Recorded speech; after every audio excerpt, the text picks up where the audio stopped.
Hello বন্ধুরা, সবাইকে সুপ্রভাত জানিয়ে আজকে ব্লগটা শুরু করছি। এখন সময় হয়ে গেছে 6:30, আর ঘুম থেকে উঠেই দেখি মেঘলা মেঘলা হয়ে আছে আর বেশ ঠান্ডা ঠান্ডা হাওয়া চলছে। মনে হচ্ছে বৃষ্টি আসবে। আর সকালবেলা উঠেই সবার প্রথম মেয়ের জন্য একটু দুধ করে নিলাম, কারণ ওর ঘুমের মধ্যে একটু দুধ খাওয়ার অভ্যেস। আর ঘুম থেকে ওঠার পর ওকে কিন্তু কিচ্ছু খাওয়ানো যায় না। মেয়েকে দুধটা খাইয়ে দিয়ে তারপর আমিও স্নান করে চলে আসলাম। এসে সোজা চলে গেলাম ঠাকুর পুজো করে রান্নাঘরে। আর রান্নাঘরে এসে দুজনের জন্য বসিয়ে দিলাম চা। সকালবেলা আমরা চিনি ছাড়া লাল চাই খাই, তো চা খেতে খেতে এদিকে রান্নাটাও বসিয়ে দিলাম, কারণ হাজব্যান্ডের খুব তাড়াতাড়ি অফিসে চলে যেতে হবে। তো আজকে আমার মেনুতে আছে তিতে করলা ভাজা। এই সিজনে তিতাটা খাওয়া খুবই জরুরি। এই বসন্ত ঋতুতে তিতে খেলে শরীরের চামড়া ভালো থাকে আর কোনো রকম চর্মরোগও হয় না। আরেকদিকে ফ্রিজে মাছ ছিল, সেই মাছটা বের করে নুন হলুদ মাখিয়ে নিল। কী দিয়ে মাছ রান্না করব ভাবতে ভাবতে ফ্রিজে দেখলাম যে বেগুন আছে, ছোট ছোট পাতলা পাতলা করে কেটে আলু এভাবে কেটে নিলাম, আরেকদিকে বড়ি ভেজে নিলাম। তো আজকে মাছটা আমি আলু বেগুন আর বড়ি দিয়ে বানাবো। আলু বেগুন আর ডালের বড়ি দিয়ে নিরামিষ দিনে আমি প্রায় সময় এভাবে রান্না করে থাকি, কিন্তু মাছ দিয়ে রান্না করিনি। আজকে ভাবলাম যে মাছ দিয়েই রান্না করে ফেলি। আর এদিকে কড়াইতে কালো জিরে, শুকনো লঙ্কা, তেজপাতা আর পেঁয়াজটা ফোড়ন দিয়ে দিলাম। এবার কেটে রাখা আলু বেগুনগুলো দিয়ে মাছের ঝোলটা রান্না করে নেব। বাস এটাই হচ্ছে আজকের মেনু, কারণ সকালবেলা এত খাওয়া যায় না আর হাজব্যান্ডও বেশি আইটেম হলে খেতে পছন্দ করে না। তো মাছের ঝোলটা আমার প্রায় হয়ে এসেছে। হাজব্যান্ড অফিসে চলে যাওয়ার পর আমার মা আর মেয়ের এখন যুদ্ধ শুরু হয়ে গেছে। তো এদিকে মেয়েকেও স্নান করিয়ে ভাত খাইয়ে ঘুম পাড়াতে আনলাম। আর এদিকে দেখো মেয়ে কিন্তু নিজেকেই নিজে ঘুম পাড়ানি মাসি পিসি গান গেয়ে নিজেকেই নিজে ঘুম পাড়াচ্ছে।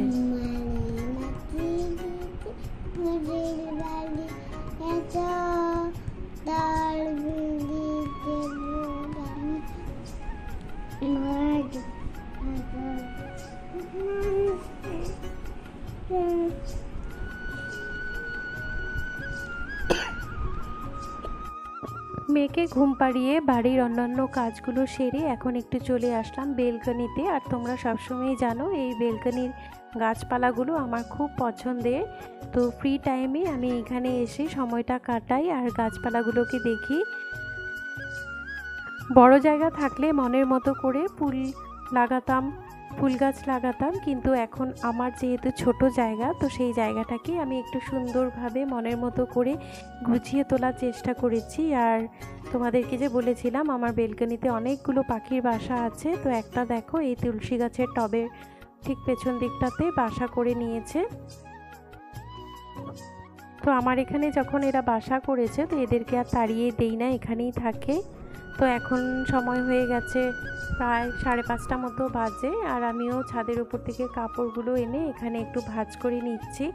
তোমরা তো জানোই বাড়িতে থাকলে অনেক কাজ থাকে, একটার পর একটা কাজ আর শেষ হয় না। তো কাপড়গুলো ভাঁজ করে নিলাম, কাপড়টা ভাঁজ করে নিয়ে এবার মেয়েকেও কিছু খেতে দেব। তো এখন হাজবেন্ডও অফিস থেকে চলে এসেছে, আর আসার সময় একটু বাদাম নিয়ে এসেছে। বাদাম খাচ্ছ? কিন্তু বাদাম ভাজা খুবই প্রিয়, তো সেটাই ও বাটিতে নিয়ে অল্প অল্প করে খাচ্ছে। কি খাচ্ছ? বাদাম খাও। আর কি করো?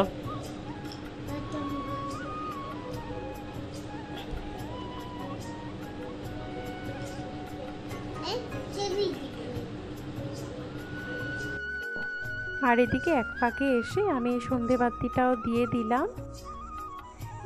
আর এখন সন্ধেবাতি দেওয়ার পর প্রদীপটা আমার এখানে নিচেই রাখতে হয়, কারণ ওপরে যে পাখির বাসাটা আছে তার জন্য সেখানে আর আমি প্রদীপটা রাখি না, কারণ প্রদীপের শিখাটা যদি এই পাখির বাসাটাতে লেগে যায় তাহলে বাসাটা পুড়ে যাবে, পাখির বাচ্চাগুলো মারা যাবে। এই ভেবে এখন ঠাকুরকে প্রণাম করে প্রদীপটা আমি এভাবে নিচেই রেখে দিই। আর এখন দেখো একটু তাড়াতাড়ি আমি রান্না করে চলে আসলাম। সকালবেলা ছোলা ভিজিয়ে রেখেছিলাম, সেটাই বানাবো। আর এদিকে আটাটা মেখে নিলাম, আজকে রাত্রে রুটি করব ভাবছি। তো আটা মাখলেই আমার মেয়ে কিন্তু চলে আসে একটু আটা নেওয়ার জন্য। সেই আটা দিয়ে ও পুতুল বানায়, খেলে। আমাকে আটা লাগে? নাও। তো আটাটা মেখে নিয়েছি। এবার এই ছোলা রান্না করার জন্য যা যা লাগবে আলু, পেঁয়াজ, আদা, রসুন সব কিছু কেটে নিয়েছি। এবার এটাকে রান্না করব। তো আজকে রাত্রে ছোলার তরকারি আর কাবলি বুটের তরকারি আর রুটি, বাস এটাই হচ্ছে রাত্রের মেনু।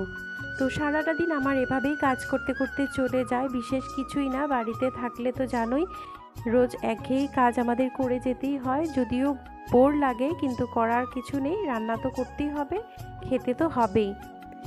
তো আজ তাহলে ভিডিওটা এখানেই শেষ করি। ভিডিওটা ভালো লাগলে অবশ্যই লাইক, কমেন্ট, শেয়ার করে দেবে আর আমার পাশে থাকবে। আর আমার চ্যানেলে নতুন এসে থাকলে অবশ্যই চ্যানেলটি সাবস্ক্রাইব করে পাশে থাকা বেল বাটনটি প্রেস করে দেবে। আজ তাহলে চলি, তোমরা সবাই ভালো থাকবে।